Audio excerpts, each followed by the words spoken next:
Marcus Aurelius smiled again. You have learned well, Lucius. You have mastered the art of not caring about what does not matter and letting go of what you cannot change. You have embraced the Stoic way of life. Here's my challenge to you. Watch this video to the very end. Show yourself that you're truly dedicated to pushing forward even when the going gets tough. Do you accept? Let's begin. Lucius was a young soldier in the Roman army, serving under the command of Emperor Marcus Aurelius. He had always admired the emperor's wisdom and virtue and aspired to follow his example. He had read the emperor's Meditations, a collection of personal notes and reflections on Stoic philosophy, and tried to apply them to his own life. One day, he was ordered to join a campaign against the Germanic tribes that threatened the northern border of the empire. He knew it would be a dangerous and difficult mission, but he did not complain or fear. He focused on what he could control, his own actions and attitude. He took action and led by example, showing courage and discipline in the face of adversity. He was virtuous and put aside his ego, not seeking glory or recognition for himself, but serving the common good. He practiced resilience when faced with failure, learning from his mistakes and improving himself. He acted with empathy and understanding, respecting his enemies as fellow human beings and treating his comrades with kindness and generosity. He eliminated toxic emotions and their effects, not letting anger, envy, or greed cloud his judgment or corrupt his character. He never blamed others. He shouldered the burden of responsibility for his own choices and consequences. Lucius soon earned the respect and admiration of his fellow soldiers, who looked up to him as a leader and a friend.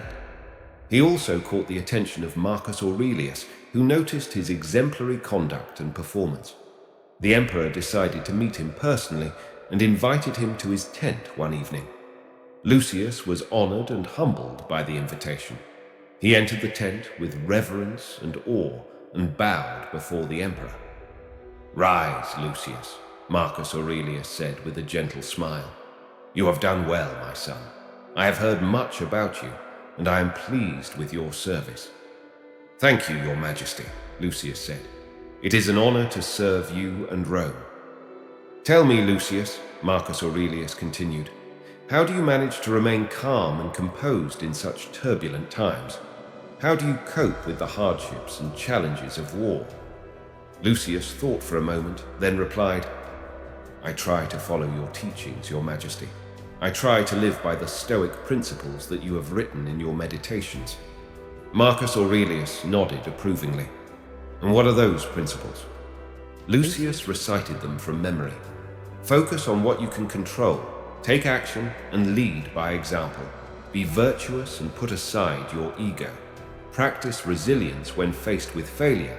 Act with empathy and understanding. Eliminate toxic emotions and their effects. Never blame others. Shoulder the burden." Marcus Aurelius smiled again. "You have learned well, Lucius. You have mastered the art of not caring about what does not matter and letting go of what you cannot change. You have embraced the Stoic way of life." He reached out his hand and placed it on Lucius's shoulder. "Come, Lucius," he said. "Let us talk more about these things. I have much to share with you and much to learn from you." Lucius felt a surge of joy and gratitude in his heart. He followed the emperor into his tent, eager to listen to his words and wisdom. He had found his mentor, his role model, his father figure. He had found his happiness.